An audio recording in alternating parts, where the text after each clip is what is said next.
chargé d'études et de projets qui représente le ministre de l'Aménagement du Territoire.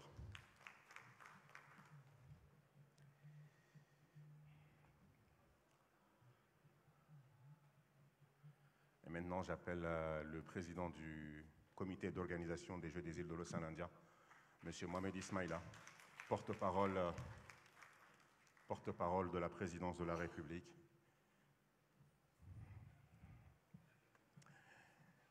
Et aujourd'hui, cette modération est aussi assurée par le MC. Et nous avons l'honneur de recevoir également le gouverneur de l'île d'Ingazidja, qui est aussi président du comité olympique national, monsieur le...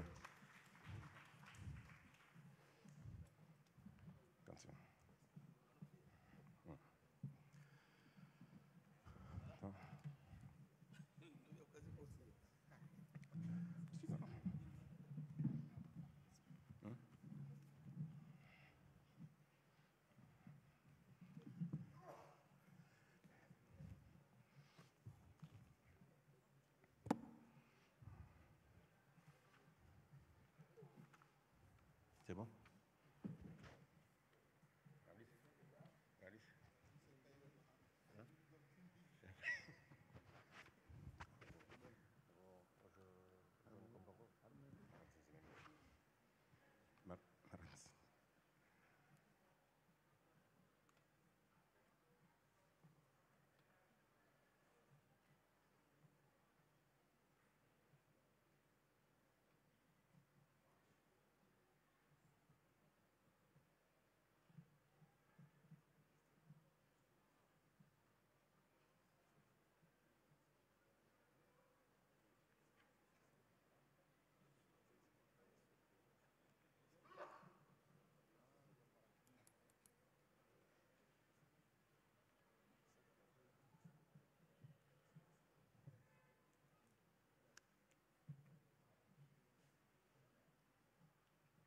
Est-ce que la régie peut diminuer un petit peu l'éclairage, qui est un peu aveuglant quand même? Merci de faire un effort, s'il vous plaît, parce que vraiment ça dérange.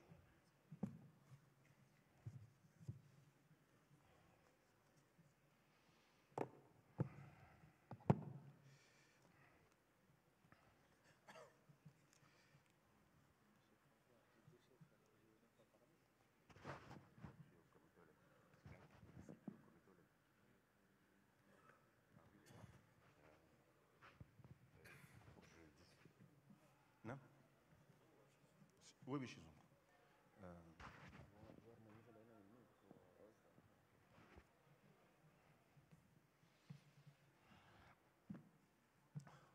Bon, la régie ne diminue pas la lumière, mais bon, on va commencer quand même si on ne voit pas grand-chose. Mesdames et messieurs, bon après-midi, merci de nous faire l'honneur de votre présence ici.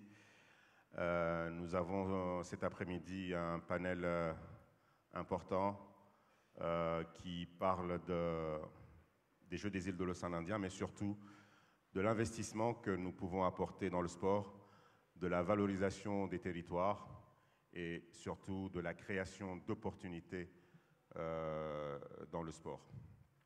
Donc nous avons, comme vous voyez, un panel assez garni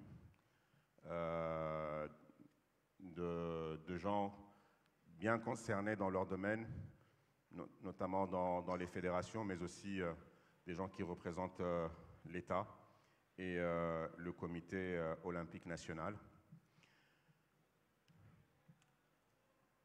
Vous le voyez sans doute à travers le monde, le sport n'est plus seulement du sport. Le sport a dépassé son cadre naturel de santé et de bien-être. Aujourd'hui, le sport, c'est un véritable levier économique. Le sport, c'est un enjeu diplomatique. Le sport, c'est un outil de valorisation de l'humain. Le sport, c'est un pont qui relie les peuples. Le sport est devenu aussi un rempart identitaire. Et aux Comores, on le vit d'une manière presque absolue avec le travail formidable faites par la Fédération comorienne de football et les Selacantes. Lorsque les Selacantes jouent, c'est tout un pays qui retient son souffle, même dans les matchs amicaux. C'est dire le travail qui a été créé par les Selacantes. Et depuis août 2023, les Comores sont à l'aube d'un changement de paradigme, avec la décision du président Azali d'abriter les Jeux des îles de l'océan Indien pour la première fois de l'histoire des Comores. Et nous sommes ici cet après-midi pour comprendre la place dans la politique de l'émergence des Comores, du sport, mais principalement des Jeux des îles de l'océan Indien. Et donc, dans ce panel, nous avons effectivement des personnes qui sont outillées dans leur domaine.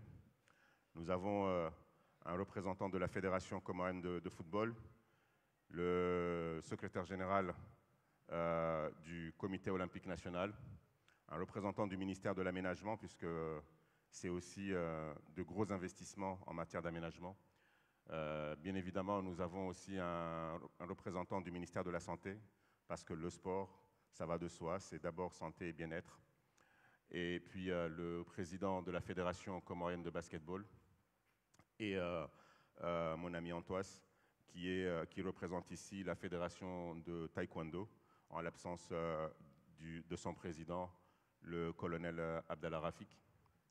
Et puis nous avons bien évidemment Aït Jalim, qui est président du club des supporters des Selacantes, mais en fait c'est club de supporters Selacantes d'une manière transversale.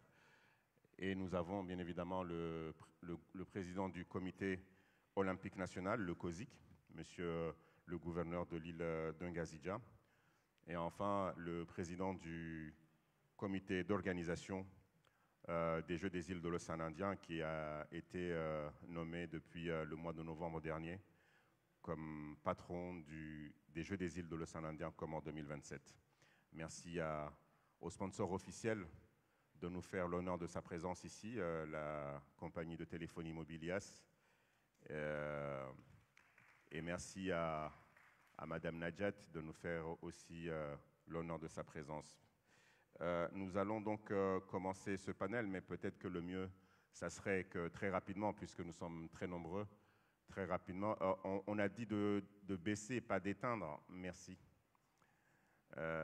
Donc, on va commencer par une petite présentation sommaire de chacune de vos institutions, mais aussi dans la foulée, pour optimiser le temps, comprendre ce que fait chacune de vos institutions dans la thématique, notamment dans l'investissement dans le sport, mais aussi la valorisation des territoires et la valorisation de l'humain.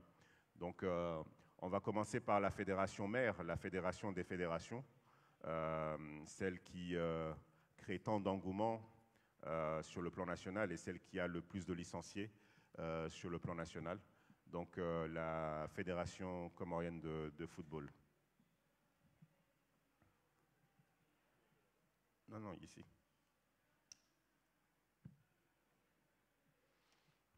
Assalamu alaikum. Bonjour tous. Voilà, nous sommes réunis ici dans le cadre de Business in Comores 2025. Et comme ça a été édicté ici, c'est que chaque fédération puisse au moins présenter ce qu'elle est en train de faire par rapport à ce que le pays envisage très prochainement dans les prochaines années. Voilà. Donc, la Fédération de football de Comores, comme vous l'attendez, donc c'est une grande fédération au sein du Comité olympique des Comores. Donc, et nous avons placé le football comme une vitrine à l'international.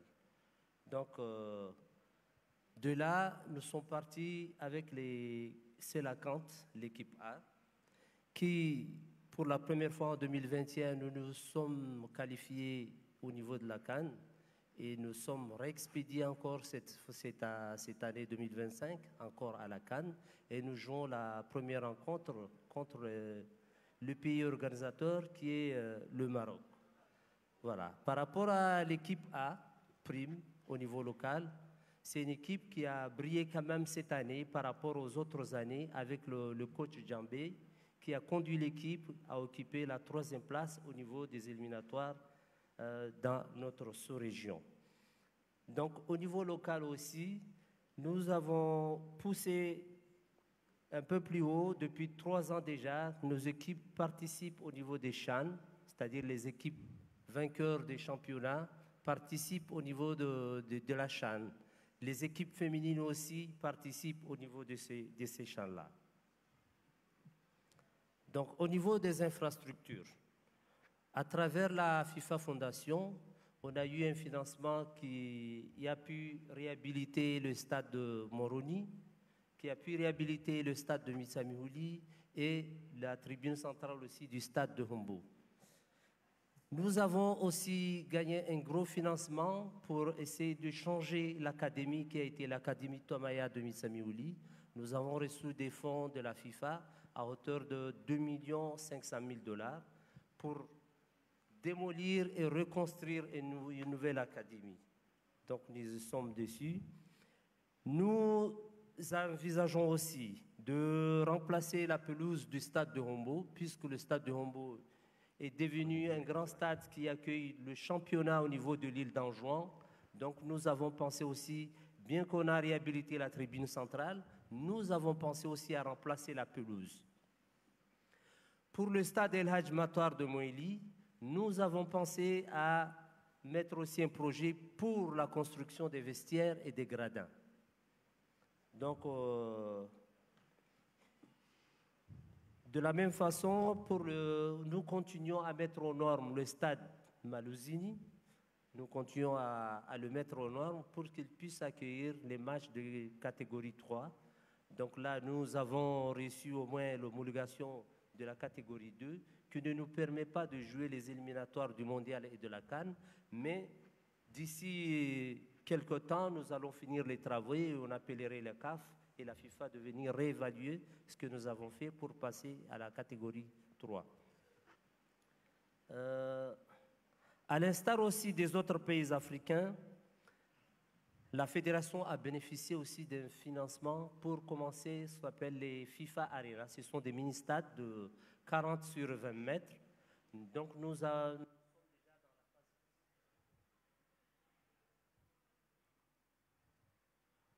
Il est éteint? Ça marche pas? La régie, on a un micro qui... Donc, à l'instar des 4 autres pays africains, les Comores ont bénéficié aussi de ce projet pilote de mettre en place 4 mini-stades pour des jeux de 5. Donc, nous les avons éparpillés à travers nos 3 îles. Donc, il y aura 2 à la Grande Comore, 1 à Moéli et 1 à Anjouan. Donc, nous partons aussi pour la construction de ces mini-stades qu'on appelle les FIFA Arena. Donc, dans le cadre du développement qui s'inscrit dans nos contrats d'objectifs 2023-2026, nous avons entamé la formation aussi des entraîneurs, la formation des arbitres et la formation des coachs talents. Nous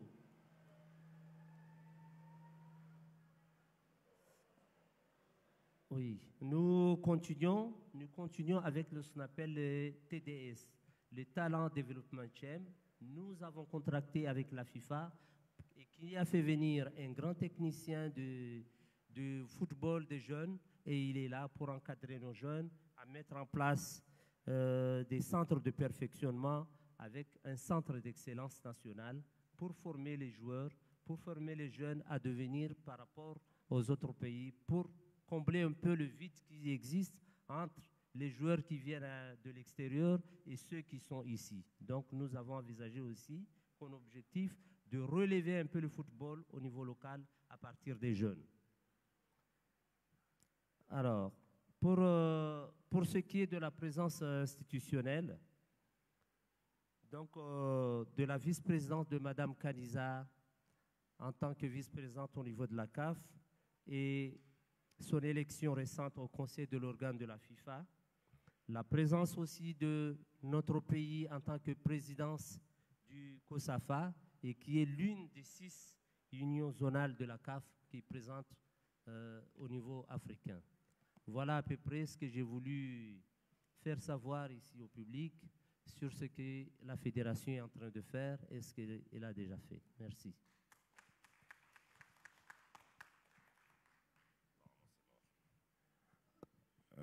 Merci beaucoup. Il va falloir que nous soyons très très courts dans les interventions pour permettre effectivement au COJI de faire part de son projet et de ses réalisations. Je voudrais peut-être le président de la Fédération de basketball, très rapidement, qui a eu une activité assez intéressante ces derniers temps.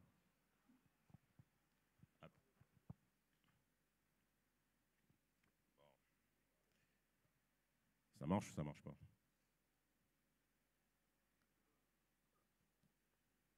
Non? Si, ça marche. Salam alaikum. Moi, c'est Djenti Amader, président de la Fédération comorienne de basketball et secrétaire général au ministère des Transports maritimes et aériens. La Fédération comorienne de basketball a mis, ces dernières années, il a mis en place un plan d'action qui tourne autour de 3 activités principales, à savoir le basket de jeunes, le basket 3-3 et le basket féminin. On a compris aujourd'hui que si on veut vraiment améliorer notre niveau de basket au niveau national et international, il faut impérativement qu'on mise beaucoup plus sur le jeune. Et d'ailleurs, j'ai lancé un appel encore aux partenaires et entrepreneurs que investir sur le basket, c'est beaucoup plus investir sur le jeune. Et quand on investit sur le jeune, c'est investir pour l'avenir. À côté de ces activités, nous avons mis aussi l'accent sur les formations. Les formations qui portent sur les arbitres, les entraîneurs et les administrateurs. Il y a une politique qu'on a compris aujourd'hui que si on veut s'assurer que nos jeunes sont bien formés, il faut impérativement qu'on s'assure aussi que ceux qui les forment ont les compétences nécessaires. Sûrement, vous l'avez remarqué ces dernières années, on a eu plusieurs formations où on a beaucoup misé beaucoup plus sur les formations des cadres techniques. Parce que sans des formations des cadres techniques, ce n'est pas évident d'avoir, bien sûr, des enfants bien formés. Et d'ailleurs, j'ai profité de l'occasion de remercier nos partenaires qui nous soutiennent beaucoup sur ces activités-là, à savoir bien sûr le gouvernement via le ministère des Sports, mais surtout notre sponsor officiel qui est IAS et Envoul. Aujourd'hui, la fédération connaît 1830 licenciés, dont la plupart, c'est des jeunes qui n'atteignent même pas 25 ans. Ce qui montre qu'on a vraiment il y a une marge d'évolution qu'on doit beaucoup plus en profiter. Le souci principal que nous rencontrons ces dernières années, et c'est un souci d'ailleurs qui est plus passager, c'est au niveau des infrastructures. Heureusement, aujourd'hui, il y a des projets qui vont dans ce sens pour nous accompagner. Il y a le gymnase qui est en train d'être construit à Mitsuje. On considère que cela peut être vraiment un élément déclencheur du basket parce que sans infrastructure adaptée, bien sûr, aux jeunes, c'est compliqué de développer la discipline. Je ne vais pas être long, voilà, je cède la parole aux autres. Merci. Merci. Merci beaucoup. Très rapidement encore, M. Antoas, qui représente le colonel Abdel Rafik de la Fédération de Taekwondo. Merci beaucoup, Mohamed. Bonjour à tous. Je m'appelle Antoine Cézidine. Je représente le colonel Abdel Rafik, qui est le président de la Fédération de Taekwondo depuis quelques années. Je voudrais peut-être, vous me permettrez, Mohamed, de faire un petit clin d'œil aux pionniers du Taekwondo aux Comores ici, d'abord, qui en 1991 a été le premier à lancer le Taekwondo aux Comores, Maître Mahmoud Bakari, on appelle affectueusement Moissi. C'est lui qui a fait qu'aujourd'hui, nous avons le Taekwondo aux Comores et tout ce que nous avons réalisé jusqu'à là, c'est un peu grâce à lui et nous voudrions d'abord lui rendre hommage. Je voudrais aussi rendre hommage très rapidement, vous me permettrez, à l'actuel président de la Fédération de Taekwondo aux Comores, qui a réussi un véritable renouveau du taekwondo. Aujourd'hui, nous avons une vision beaucoup plus claire de ce que nous voulons réaliser pour le taekwondo aux Comores. Nous avons réussi aussi à resserrer les rangs avec le COSIC pour que nous puissions accéder à ce que nous avons le plus besoin aujourd'hui, à savoir plus d'expertise à l'international. Nous travaillons de manière très rapprochée avec le COSIC, mais aussi avec la Fédération mondiale de taekwondo pour le renforcement des capacités de nos entraîneurs, de nos coachs, de nos arbitres, parce que pour les Jeux des îles de 2027, il ne faut pas se voiler la face. Les fédérations sportives aujourd'hui, le plus grand défi que nous avons, c'est au niveau de l'expertise. Nous devons être capables de mobiliser l'expertise. Il y a de l'expertise aux Comores, mais il y a une grande partie de cette expertise qui n'est pas ici. Nous devons donc viser la diaspora, viser l'expertise internationale pour renforcer les capacités de nos gens. Aujourd'hui, nous avons à peu près une trentaine de clubs au niveau de l'archipel. Et ces clubs-là, nous avons des jeunes qui ont une véritable rage de vaincre, rage de gagner. Ils ne vont pas aller participer à ces Jeux juste pour participer. La Fédération de taekwondo a décidé que pour les Jeux des îles de l'océan Indien aux Comores, nous allons remporter le plus de médailles au niveau de l'océan Indien. Ça, c'est un objectif qui est clair. Et pour arriver à cet objectif, la Fédération a une feuille de route qui est très claire. Tout d'abord, identifier des talents comoriens à l'international qui ont les capacités non seulement de participer à des compétitions internationales, mais aussi de renforcer les capacités locales. Je prendrai un exemple de Ilona Adams, qui est une de nos grandes championnes aujourd'hui, qui va participer au championnat du monde, mais qui vient régulièrement ici pour renforcer les capacités de nos jeunes, pour permettre à ce que cette expertise qui est là à l'international puisse aussi être partagée ici.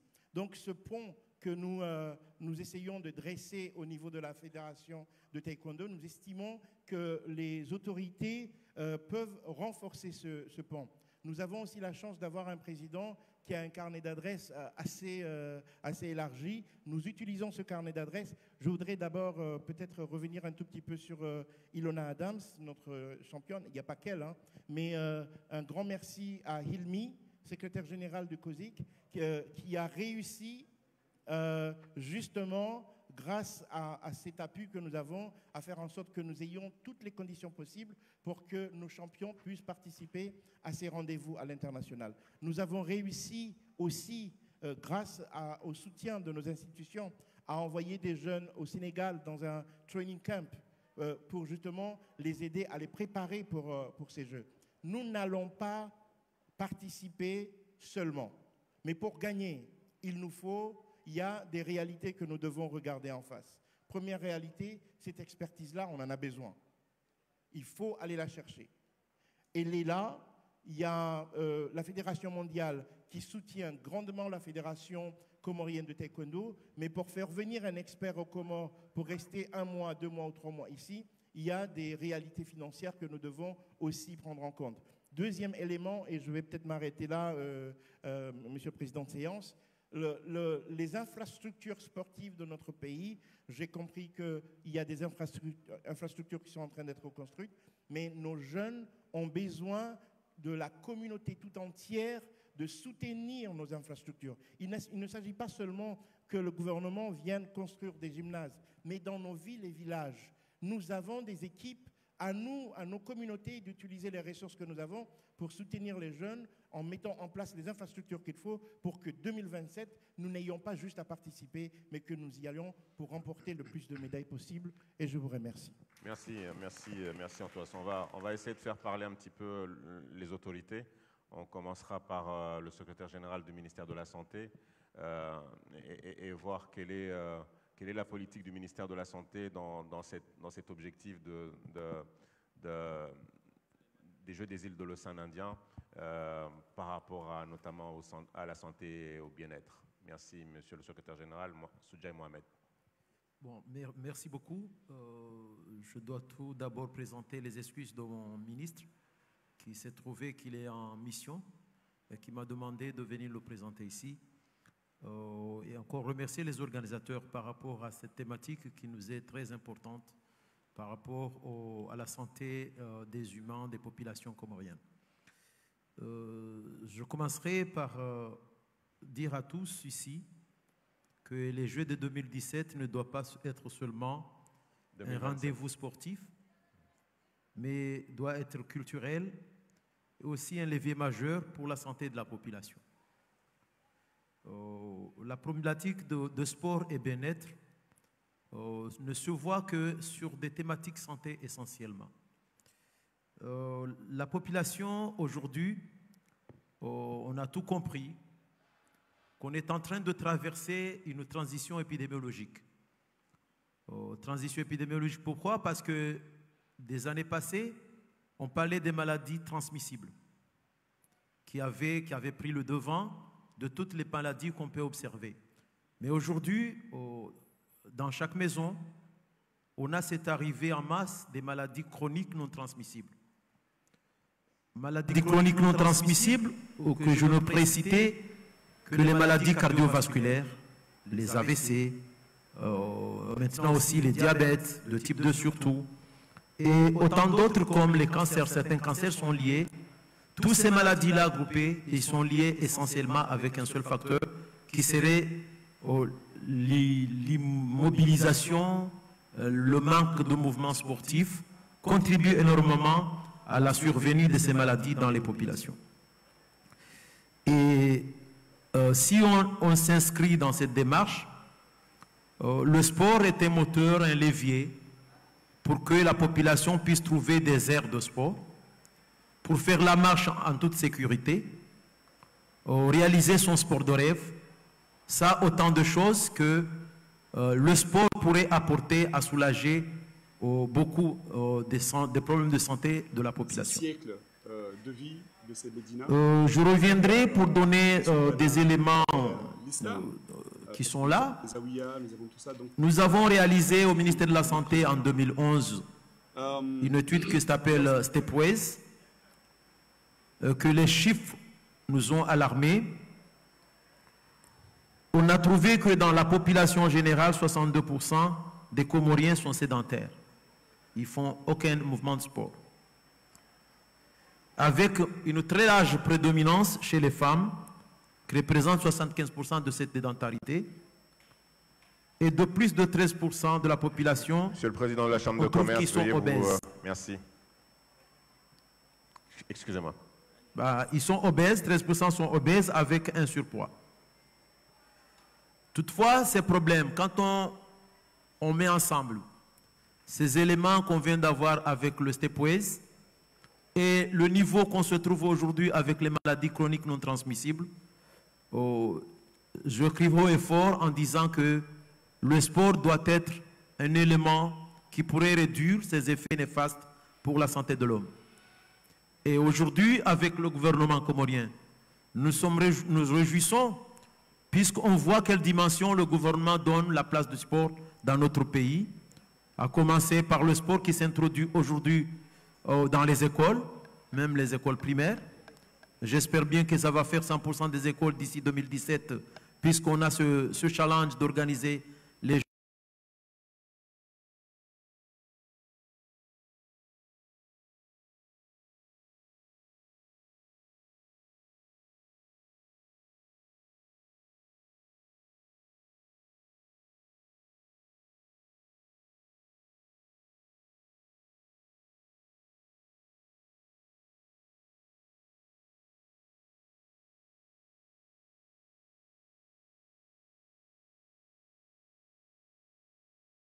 De développement, notamment sur le bien-être, dont la pleine santé est une des conditions préalables. Je vous remercie. Merci, merci Monsieur le Secrétaire Général, bien évidemment. Le ministère de la Santé a un rôle central dans l'organisation des Jeux des îles de l'Océan Indien, notamment en ce qui concerne la sécurité sanitaire. Merci beaucoup. Les Jeux des îles, c'est aussi un investissement très important dans les infrastructures, mais il n'y a pas que les infrastructures sportives. Et nous avons estimé nécessaire d'inviter et de convier le ministère de l'Aménagement du Territoire pour qu'on puisse comprendre quelle est la vision du ministère d'une manière transversale dans les prochaines années et quel sera l'impact de ces investissements sur les Jeux des îles de l'océan Indien. Merci. Pardon. Merci.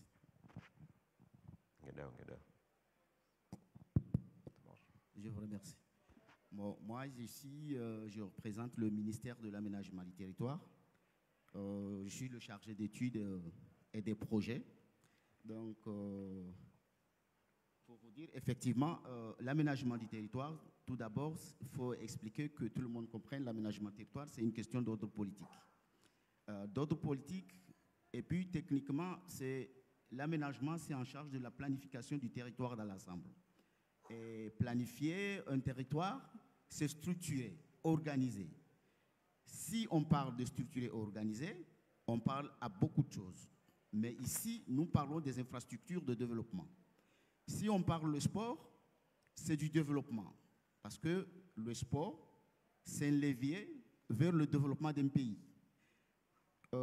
Ici, dans ce cadre de l'organisation des Jeux de l'océan Indien, on a besoin de planifier notre territoire sur la mobilité, bien sûr, et les infrastructures proprement dites. Donc, pour vous dire ici que les Jeux des îles de l'océan Indien, pour les Comores, ça nous représente une opportunité unique, bien sûr, d'investir dans le sport, de valoriser nos territoires et d'activités, opportunités nouvelles. Ça veut dire quoi? Ça veut dire que si nous acceptons d'organiser les Jeux de l'océan Indien ici aux Comores, on a besoin d'avoir des infrastructures qui ne sont non seulement sportives, mais des infrastructures de transport, des infrastructures censées sur les loisirs, mais aussi dans notre culture, valoriser les biens de l'État qui sont censés sur la culture, l'histoire et le tourisme. Donc, ici, l'aménagement du territoire, on a des responsabilités qui ne sont non seulement techniques, mais d'orienter, de partager tout ce qui est censé donner l'image de développement de notre pays. Ici, bien sûr, le rôle de l'aménagement du territoire aussi, qui n'est pas non seulement sur cette gestion, mais aussi il est le garant et le responsable sur les infrastructures, techniquement. Il faut assurer et évaluer la façon dont nos infrastructures sportives, est-ce que ça répond aux normes? Est-ce que ça répond à notre culture aussi? Parce que l'infrastructure, on adapte une infrastructure, ce n'est pas non seulement on veut une infrastructure, mais aussi par rapport à notre culture, à notre société, sans détruire l'image de notre pays. Parce que l'infrastructure moderne d'un pays, on se base sur notre culture, que notre culture, c'est une culture arabo-musulmane. C'est l'architecture. Nous, ici, on peut parler de l'urbanisation. Donc, on aura des étrangers qui vont intervenir. Effectivement, nous, on ne peut pas parler seulement que, voilà, on va construire des stades. Mais il faut penser aussi qu'il y aura des étrangers qui vont venir, des touristes. Mais où et comment allons valoriser certains sites pour que les touristes, s'ils viennent, ils seront en mesure d'apprécier. Donc, effectivement, pour ne pas dire beaucoup de choses, je pense que pour nous, l'aménagement du territoire, c'est les Jeux, l'organisation de ce Jeux, c'est l'opportunité pour nous de s'investir non seulement dans ce sport, mais aussi de s'investir à donner l'image de notre pays par rapport à l'aménagement du territoire. Je vous remercie. Merci. Je pense que c'est important aussi que les gens fassent la part des choses parce qu'on nous demande des fois pour le COJI des choses qui n'ont rien à voir avec le COJI et qui effectivement sont du ressort notamment de l'aménagement du territoire. Donc c'est important de le souligner. Avant de passer au COSEC, peut-être d'abord commencer par le COSIC. Et comme nous avons deux personnes sur le plateau, mais il y a le président qui est là, donc on prend d'abord le président, et si le président dit tout, il fera juste la photo de famille. Quel est donc aujourd'hui la vision du comité olympique qui, je le rappelle, les Jeux des îles, c'est d'abord les CNO.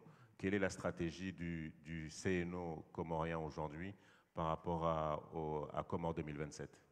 Merci. Je voudrais, avant d'entrer dans le vif du sujet, juste faire une brève présentation du comité olympique et sportif des îles Comores, qu'on appelle COSIC, qui a pour mission principale de promouvoir le sport, mais surtout l'olympisme. Et leur mission surtout aussi, c'est d'accompagner les fédérations sportives de notre pays afin qu'ils puissent justement préparer nos athlètes qui, par la suite, vont prendre part à plusieurs manifestations sportives, que ce soit nationales ou internationales. Mais un petit rappel pour les Jeux. Nous sommes là pour les Jeux. Je crois que chaque partie prenante de ce panel va devoir s'exprimer par rapport à son apport pour la réussite des Jeux des îles 2027. Il n'y a pas que s'il y aura les Jeux auront lieu, la décision a été déjà prise. Et maintenant, je crois que tous ceux qui sont devant vous, chacun doit exprimer ce dont on attend par rapport à la réalisation de ces Jeux. Je crois qu'il y a le ministère de l'Aménagement, le ministère de la Santé, le ministère de... Tout le monde est là. Donc, chacun doit quand même exprimer ses projets, qu'est-ce qu'il entend faire demain, pendant les Jeux, et pour que ces Jeux réussissent. En tout cas, pour le comité olympique, comme j'ai bien introduit, depuis son existence dans les Jeux des îles, et la plupart depuis 1979, je crois, et la dernière édition, c'était à Madagascar. C'était en 2023. Et je crois que là-bas, quand même, on a eu des résultats encourageants, puisque depuis la création de ces Jeux, on n'a jamais pu atteindre le niveau, on n'a jamais pu avoir le nombre de médailles qu'on a eu à Madagascar. À Madagascar, on a eu, je crois, 31 médailles, dont 5 en or. Ce qui fait qu'aujourd'hui, le COSIC, le comité olympique, se dit que peut-être si on met les moyens derrière les fédérations, je crois qu'ils pourront nous donner ou bien nous fournir des athlètes, des jeunes Comoriens capables demain, en 2027, de se mesurer aux autres athlètes des îles de l'océan Indien. Donc, c'est sûr que chacun, le comité d'organisation des Jeux, va s'occuper de pas mal de choses, notamment les infrastructures, que ce soit sportives, routières, hôtelières. Mais le COSIC, il va se pencher particulièrement à la formation et à la préparation des athlètes. Raison pour laquelle, il y a une semaine, j'ai pris une décision. J'ai réuni toutes les fédérations, tous les présidents des fédérations sportives, pour leur donner une mission, bien une feuille de route. Parce que on est en 2025 et le rendez-vous est en 2027. Donc il faudrait que pendant ce temps, nous puissions détecter, sélectionner les meilleurs dès maintenant, effectivement, pour qu'on puisse lancer la préparation. La préparation peut être au niveau local, mais aussi cette préparation peut se faire à l'extérieur avec des pays amis.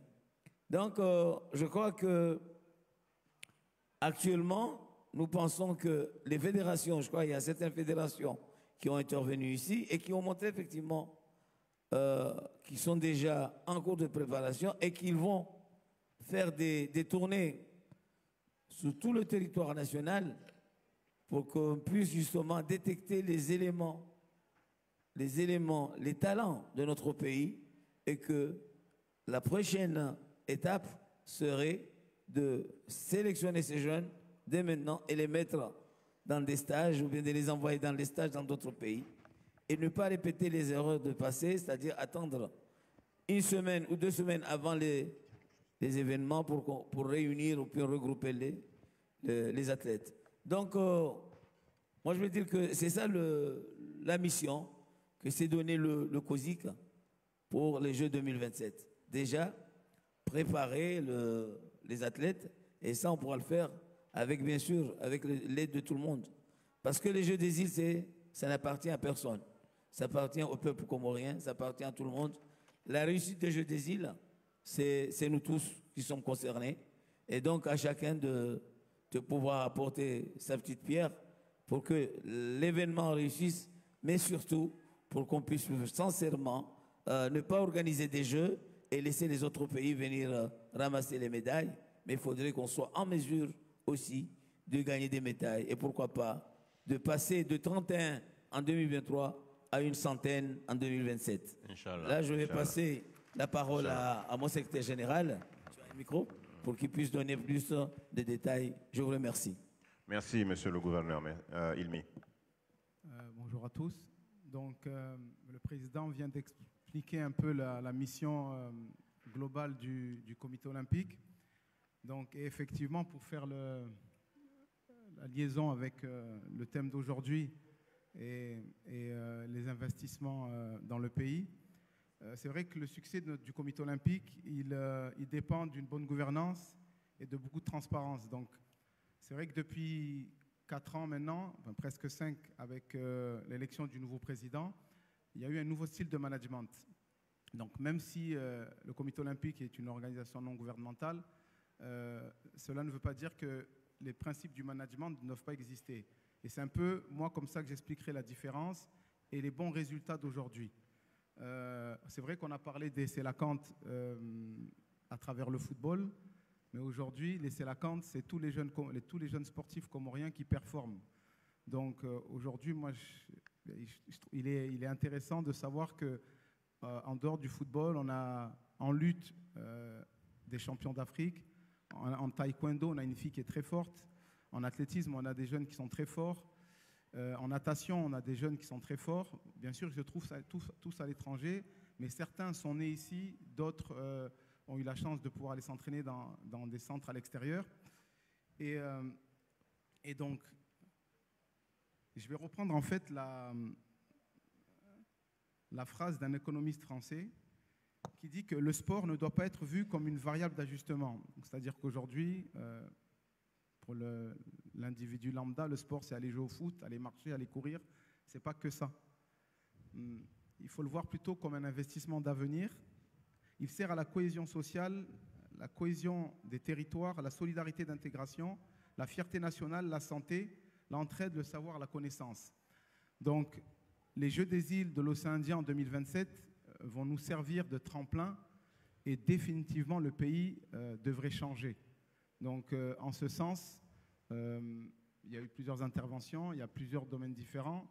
Tous à notre niveau, on doit chercher à atteindre l'excellence pour faire en sorte pour pouvoir améliorer un peu l'écosystème du sportif comorien à travers de nouvelles infrastructures, à travers une prise en charge différente, à travers des partenariats avec le secteur privé plus efficaces. Et effectivement, je tiens aussi à remercier les sociétés qui investissent.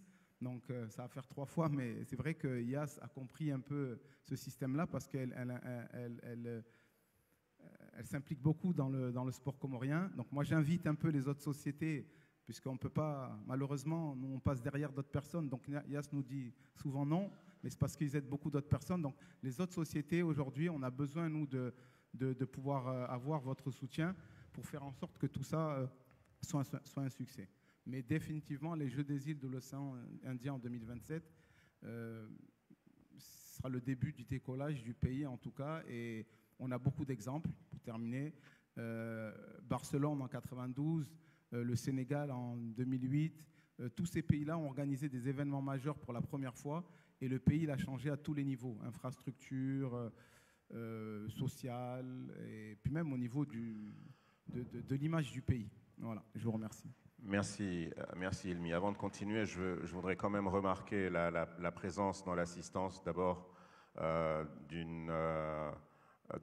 du président de l'Union des chambres de commerce, mais aussi de nombreux opérateurs économiques qui ont répondu présents, le MODEC et la Nouvelle Opaco, mais également les chefs d'entreprise de la diaspora représentés ici, notamment par la plateforme Comlink.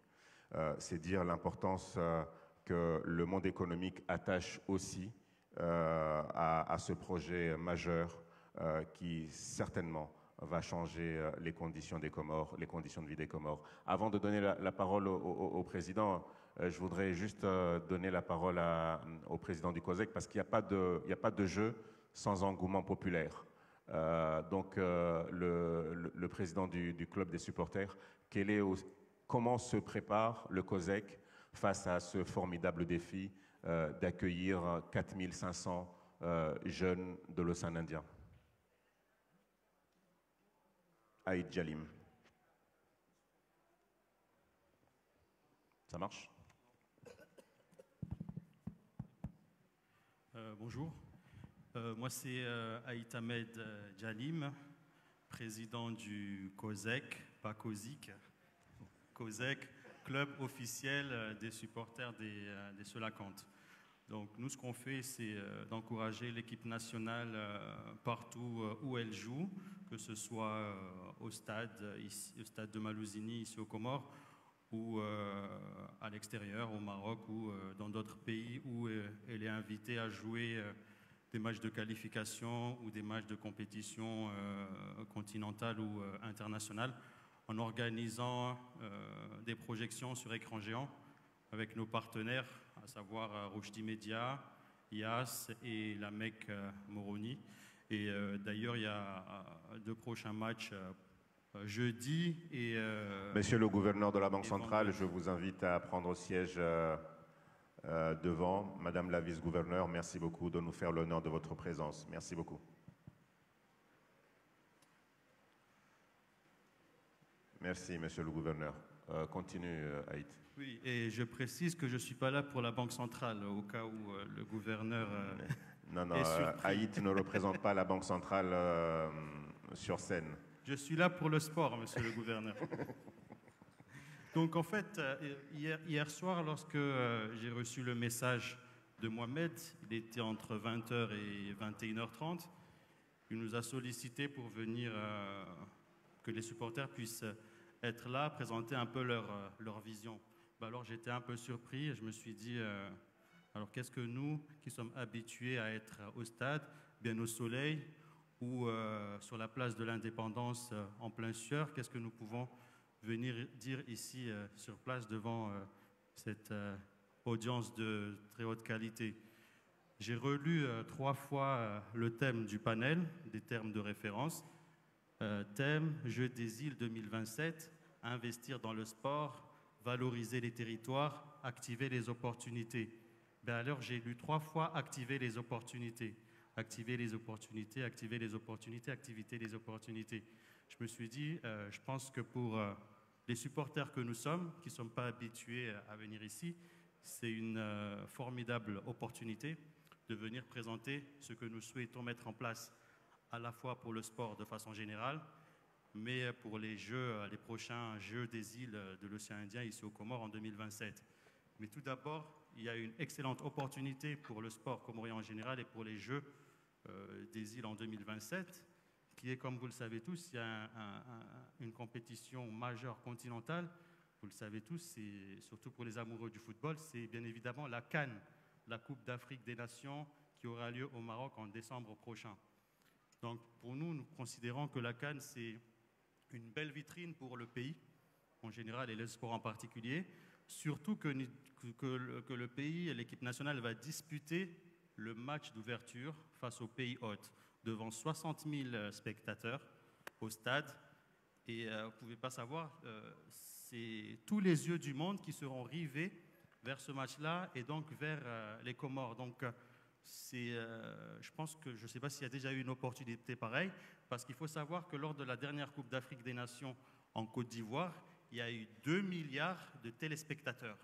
C'est l'audience de la meilleure audience de la dernière Coupe d'Afrique des Nations. 2000 milliards, ça a doublé entre la Coupe d'Afrique des Nations qui a eu lieu au Cameroun et la Coupe d'Afrique qui a eu lieu en Côte d'Ivoire. Donc je pense que si en Côte d'Ivoire nous avons eu 2 milliards n'a pas la même motivation parce que au Maroc, ont commencé il y a 20 ans, 5 milliards, voire même 10 compte tenu de ce pays et des opportunités qui sont offertes. Nous ne sommes toujours pas encore inscrits. Et donc, nous avons créé une association qui s'appelle Medina Wirata, qui signifie l'héritage de la Médina. Et nous sommes là pour la préservation, la sauvegarde du patrimoine matériel bâti. Donc, notre but, c'est de redonner vie à la Médina, parce que vous n'êtes pas sans savoir que la plupart des habitants, ils sont partis des maisons, ils les ont abandonnées, ils les ont fermées. Et donc, notre but, c'est de les réouvrir, de leur donner vie et puis en faire une cité attractive, comme partout, comme dans toutes les Médinas, comme...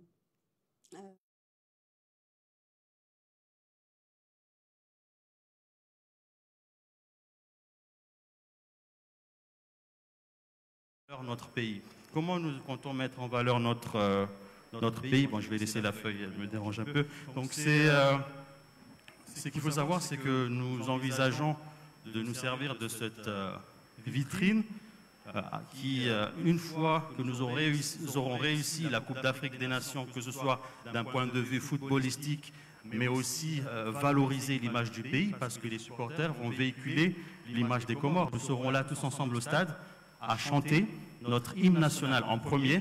Donc à chaque fois qu'il y a l'hymne national, c'est tous les caméras qui sont orientées vers l'équipe nationale sur le terrain, vers l'équipe nationale et le staff technique au niveau du banc de touche, vers les tribunes officielles du président de la République, des autorités, la FIFA, la CAF et tous les présidents qui seront invités par le Royaume du Maroc, toutes les stars qui seront invitées au Maroc. J'ose même pas imaginer les stars qui seront là-bas. Déjà, il y a toutes les stars qui souhaitent se rendre au Maroc, que ce soit de la musique, que ce soit du sport.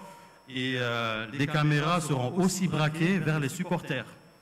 Donc, les supporters doivent véhiculer une image de solidarité, de joie, de ferveur, mais aussi représenter la culture et la tradition de notre pays sur le terrain, au stade, mais aussi en dehors du stade. Et c'est ce que nous souhaitons faire, nous, le club officiel de supporters. Nous avons mis en place un package pour tous les supporters. Il y aura 3 packages.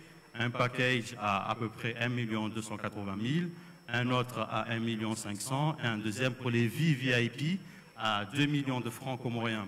L'idée, c'est de donner l'opportunité à ceux qui le peuvent de venir assister à la Coupe d'Afrique des Nations. Et nous avons nous avons mis en place un camp de base qui est un club, d'ailleurs le président de la fédération le connaît, qui s'appelle le club La Noria, qui dispose d'une salle comme celle-ci, des chambres... que les ruelles, mais il faut qu'il y ait quelque chose d'attirant, d'attractif pour expliquer l'histoire de la Médina, avec des guides touristiques qui seraient justement formés dans les autres langues. Parce que pour l'instant, nous avons des guides touristiques, mais voilà, ils parlent que français.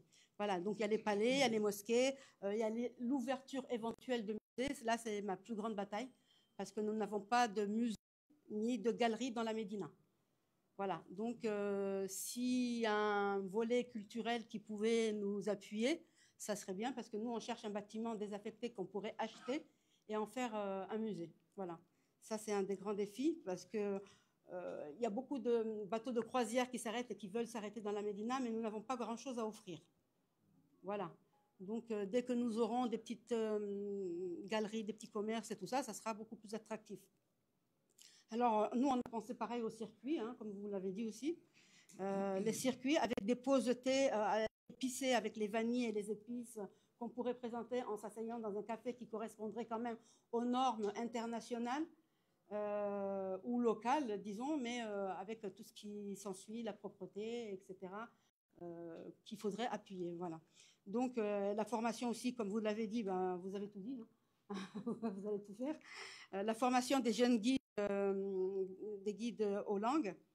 Et surtout, ce qui serait intéressant, c'est que comment leur accorder aux petits artisans, aux petits restaurateurs, enfin, à ceux qui veulent s'installer dans la Médina. Le pays pour les Jeux des îles de l'océan Indien. Donc je vais m'arrêter là en disant que allons tous je vais lire ma dernière phrase parce que je la trouve belle. Donc pour moi, je considère que le football est un langage universel. En 2025, parlons-le avec passion, avec nos couleurs, véripia et avec notre culture. Les Selacantes écriront l'histoire sur le terrain et nous, supporters, écrirons celle qui restera dans les mémoires du monde entier. Ensemble, faisons rayonner les Comores. Merci. Merci, merci Aït. La transition est toute trouvée. Je passe la parole au président du comité d'organisation des Jeux des îles et nous parler un petit peu des Jeux, de ce qui a été fait, de ce qui se fait et de ce que le COJI s'apprête à faire pour 2027. Merci, Monsieur le Président. Merci, Monsieur le Gouverneur. Mesdames et Messieurs, bonjour. Après ce qu'a dit Aït, je ne crois pas que j'ai quelque chose à ajouter. Je vais simplifier parce que Aït a dit ce qui est possible et même ce qui n'est pas possible. Parce qu'il a parlé de 10 milliards de spectateurs. La population mondiale n'a pas encore 8 milliards. Donc, là,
l'objectif de l'organisation de ces Jeux ici, c'est de permettre à notre océan de produire plusieurs Selacantes.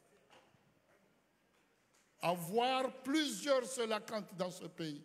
Des Selacantes au niveau du foot, mais au niveau du basket, du taekwondo et des autres disciplines sportives. Je ne veux pas parler des techniques sportives que je ne maîtrise pas. Les responsables des différentes fédérations sont là. Moi, j'ai été nommé par le président de la République, donc pour réaliser un projet politique. L'infrastructure emblématique de ces Jeux, ce n'est pas une infrastructure sportive. C'est le village olympique. quand des architectes comoriens, de jeunes architectes comoriens, 4 architectes comoriens, 3 viennent de France. Ils travaillaient là-bas. Ils ont choisi de venir ici et de proposer leur savoir-faire, leurs compétences, leur expertise. Un a fait ses études au Sénégal, mais il travaillait en Côte d'Ivoire. Ils ont tous accepté de faire équipe et c'est eux qui ont conçu le village olympique et qu'ils ont montré ce village aux membres du KIJ et qui a été séduit. Je vous assure, quand on aura construit ce village, et il sera construit, on pensera le pays autrement. On n'aura pas, monsieur qui représente le ministère de l'Aménagement, on aura une autre façon d'urbaniser le pays. Donc, ça c'est un aspect. Je vais vous donner une anecdote. On a un gars. Je pense que la Médina, si on a très bien compris, bientôt pourrait être un produit touristique, un vrai produit touristique, ce qui faciliterait le travail de beaucoup d'agences réceptives pour pouvoir vendre le pays.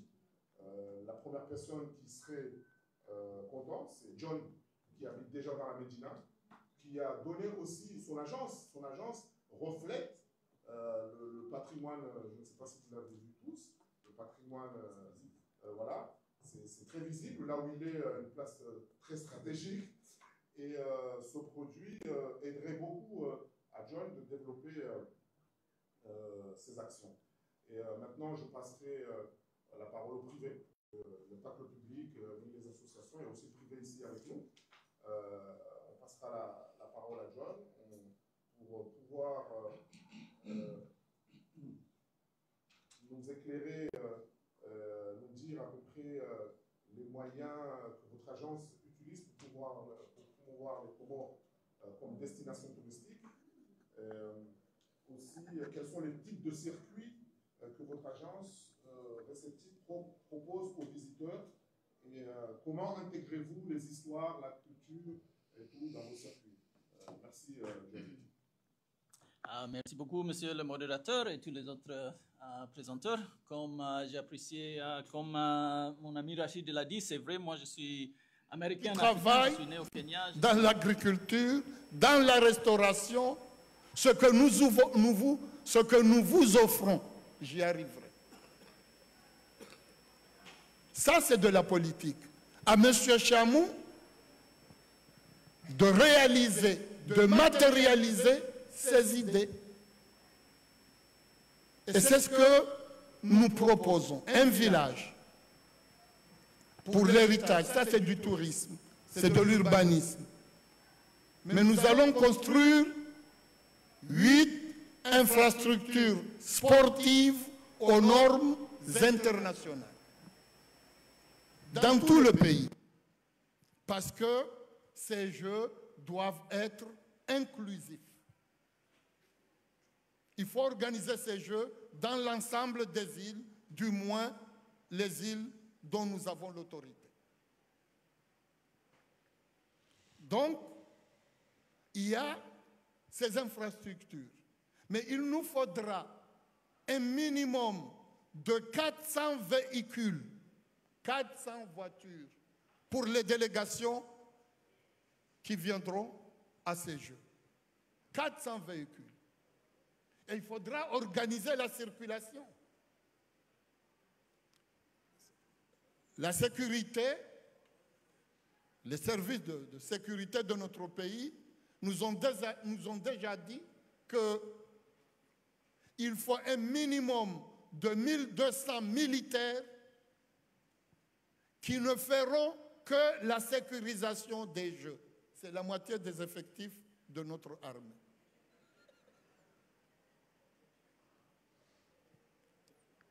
Ça, je n'invente pas, c'est ce que m'ont dit les spécialistes de l'armée, de la sécurité. J'ai même rencontré un général français qui a participé aux Jeux de Paris et à la Coupe du Monde du Qatar. Et il n'a pas infirmé, il a même dit que c'est sous-estimé, les 1200 militaires. Voilà ce que nous aurons à faire. Et si nous arrivons à faire tout ça, au niveau du transport, comme ça, on travaille avec leur guide là pour faire les visites vers les tortues.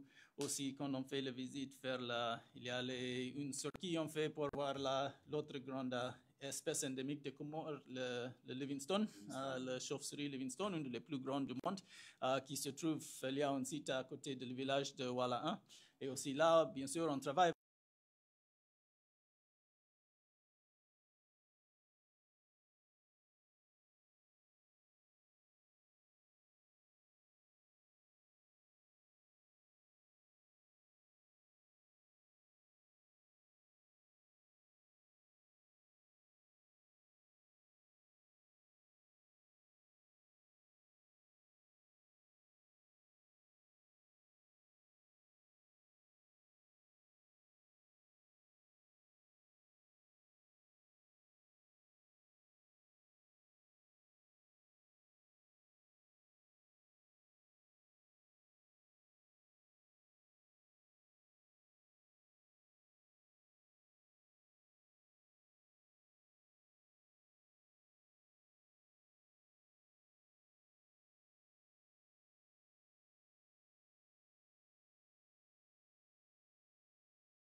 Oui, nous avons des bibliothèques de tous les livres de l'histoire de Comores, le patrimoine de Comores, donc un livre à lire. Autrefois, j'ai dit, OK, aujourd'hui, vous tous allez à Iconi, s'asseoir dans le bangoué et chercher les oisets et écouter de leur histoire et essayer à comprendre.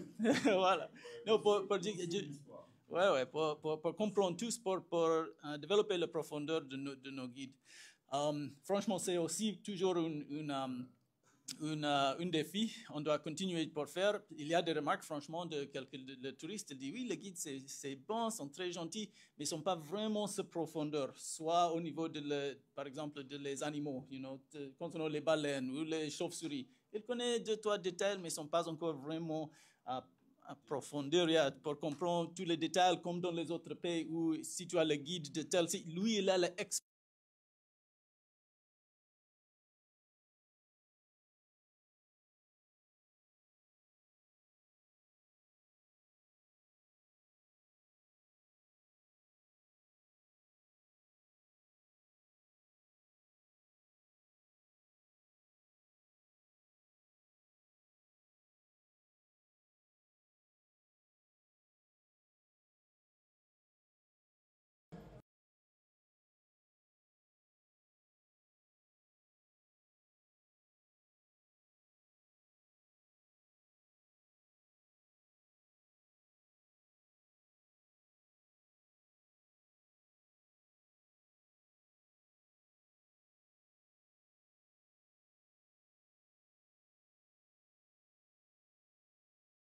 a besoin d'avoir plusieurs Solacantes dans ce pays. Et c'est sur cette note positive, optimiste, que je vais arrêter. C'est ce que j'avais à dire.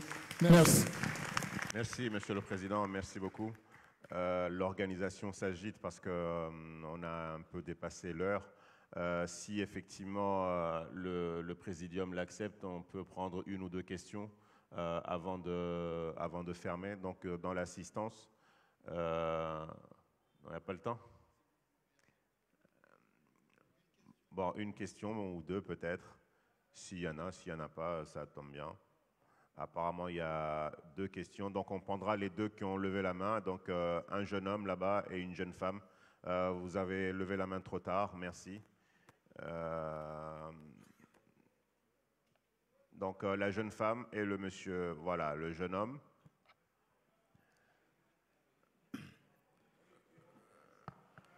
Mesdames et messieurs, bonsoir. Oui, oui, oui. Oulone micro de Urongo. Kansiranzi Manzano, s'il te plaît. Merci. Moi ou l'autre? Vas-y, vas-y, vas-y. Oulone micro, moi, ce que j'ai à ajouter, c'est que, assistance, nous avons confiance au gouvernement pour ce qui est de la circulation et des voitures. Nous avons confiance au président pour ce qui est du village olympique. Nous nous faisons confiance pour vendre la culture comorienne. Mais qu'est-ce que nous faisons pour faire confiance aux athlètes qui doivent nous ramener les médailles? Est-ce que nous leur donnons les moyens de s'entraîner? Parce que les Jeux des îles, ce n'est pas en 2027, c'est maintenant. Nous devons faire en sorte que ceux qui vont aller conquérir sur la natation aient quelque part pour s'entraîner afin de gagner une médaille de natation. Pour ceux qui vont aller conquérir dans d'autres sports, ont des gymnases pour aller s'entraîner. Parce qu'il y a eu le secrétaire qui disait, il y en a ceux qui ont eu la chance de vivre ailleurs et ils se sont entraînés dans des gymnases. Et les jeunes Comoriens qui vivent aux Comores, qu'est-ce que nous faisons pour eux? Est-ce que nous allons voir des Mohamed, des Saïd vivant en France qui vont venir gagner des médailles dans les Jeux des îles Comoriens? Ou nous allons aussi donner la chance à Saïd, à Mahmoud, qui vit à Fumbuni, qui vit en Anjouan, qui vit à Moroni, aussi de la chance pour aller conquérir et aussi espérer gagner une médaille. Mesdames et messieurs, c'est sur ça que j'arrête. Merci. Bravo. Pertinente question. La jeune femme, et puis après on répond. On pose les questions, ensuite on répond. Donnez le micro à la jeune femme. Merci. Salam alaikum. Moi, ma question, je voulais le poser au... Est-ce que vous pouvez vous lever? Merci, ça serait très poli. Merci. Salam alaikum. Moi, ma question, je voulais le poser aux représentants des supporters des Sri Lankans. Lors de nos derniers matchs au stade Malousigny, on a perdu un de nos supporters nommé Fahad. Et jusqu'à l'heure d'aujourd'hui, on n'a jamais eu aucun jugement de ce drame. Donc je voulais savoir quelles mesures ou comment comptez-vous garantir la sécurité et aussi la confiance entre la population et avec l'ordre, les militaires. Parce qu'aujourd'hui, les militaires sont censés nous protéger et malheureusement, ils nous inspirent qu'est la peur. Enfin, je voulais savoir les mesures et le garantie que vous nous garantissez aujourd'hui pour pouvoir venir supporter les Jeux des Olympiques. Merci. Alors, on répond. Donc, on commence par le président du comité olympique. Le micro ne marche pas. OK. Merci beaucoup. Juste pour rebondir sur la question du jeune homme par rapport à la formation des athlètes, moi, je l'ai bien insisté, je l'ai bien expliqué, que ça fait partie, c'est le rôle principal du comité olympique, c'est la préparation des athlètes. Je vous ai fait un petit tableau par rapport aux années passées jusqu'à la dernière édition de Jeux des îles. Certes, bien sûr, on aura toujours besoin, si on a des expatriés qui sont en mesure de participer à ces Jeux, ils vont venir, mais nous privilégions effectivement à la formation, à la préparation de nos athlètes. Ce qui a été, j'ai bien expliqué que la dernière semaine, c'était la semaine dernière, d'ailleurs, j'ai réuni les présidents des différentes fédérations sportives, justement pour qu'on puisse arrêter une feuille de route. Cette feuille de route consiste à quoi? 1. Permettre la détection. Aller dans les différents villages et îles qui constituent notre pays pour détecter les jeunes talents. Toutes catégories, toutes disciplines confondues, quoi. Que ce soit judo et tout. 2. Maintenant, par rapport à ceux qui seront retenus on va demander en premier lieu, soit au Comité international olympique, de nous envoyer, ou bien à des fédérations amies, de nous envoyer des encadreurs, des formateurs, qui vont venir ici, parce que là, il y aura plusieurs personnes, et qui vont essayer de former, de sélectionner. Une fois qu'ils seront sélectionnés, parce que nous demandons que ce soit des vrais, c'est-à-dire les meilleurs, que ce soit sélectionnés. À partir de là, certes, on n'a pas les mêmes gymnases, on n'a pas les mêmes, comment dire, la piscine, puisque nous, on est en train de les construire. Mais nous pensons qu'une fois qu'on aurait arrêté la liste, ou bien les jeunes retenus dans les différentes disciplines, j'ai parlé de les envoyer à l'extérieur. Là, c'est ce qu'on est en train de discuter. Et d'ailleurs, le comité d'organisation des Jeux et le gouvernement va devoir jouer le côté diplomatique. Parce qu'il y a des pays, c'est ce qui se passe, c'est ce qui s'est fait à Madagascar. Par exemple, la Chine peut nous prendre des athlètes, que ce soit le tennis court ou autre. Il y a des pays amis africains, asiatiques, que nous pensons envoyer des jeunes pour être formés. Actuellement, la Solidarité olympique, qui est un organisme qui relève du CIO, du Comité international olympique, a accordé pas mal de bourses à certains jeunes Comoriens qui sont à l'extérieur, qui se forment. Donc, je crois qu'on ne va jamais laisser ce côté-là, mais il y aura plusieurs étapes. Les 2 ans, on ne va pas passer les 2 ans à sélectionner, mais dès maintenant, chaque fédération doit remettre au comité olympique une feuille de route, un calendrier, justement pour ce qu'il va faire pour ce qui concerne la détection des talents. Et à partir de là, on va définir aussi un calendrier pour demander de l'aide, de la coopération avec les autres CNO, pour qu'on puisse justement envoyer des encadreurs et venir former les jeunes ici. Et la dernière étape, avant même les Jeux, bien sûr, tout ça, ça doit se faire en 2026. On doit pouvoir envoyer des jeunes dans des pays pour des stages de 6 mois, par exemple, pour qu'ils soient bien rodés. Je crois que à partir de cet exercice, les Comores peuvent, bien nous tous, on pourra espérer qu'on pourra quand même gagner plus de médailles que la dernière édition, Inch'Allah. Merci. Merci, monsieur le gouverneur de Ngazidja. Nous sommes obligés donc de nous arrêter puisque juste après, et la transition sera toute faite, il y a un panel dans lequel le gouverneur de la Banque centrale va participer et c'est l'État investisseur. Et l'État investit effectivement dans les Jeux des îles de l'océan Indien. Merci à tous d'avoir participé à ce panel. José est arrivé en retard, les retardataires ont toujours tort. Donc, merci. En tout cas, si on pouvait répondre à la question, oui, les Jeux des îles de l'océan Indien, il y a effectivement un investissement dans le sport. Oui, il y aura de la valorisation des territoires. Et oui, il y a des opportunités à saisir et Aït Djalim l'a parfaitement compris. Nous aurions pu faire 10 pages de conclusion puisqu'il y avait 11 panélistes.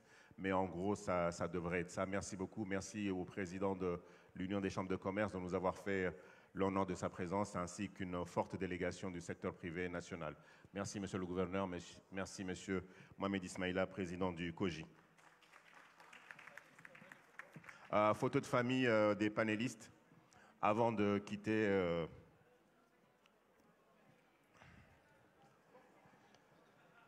Oui, oui. Les panélistes devant pour la photo de famille. Hein?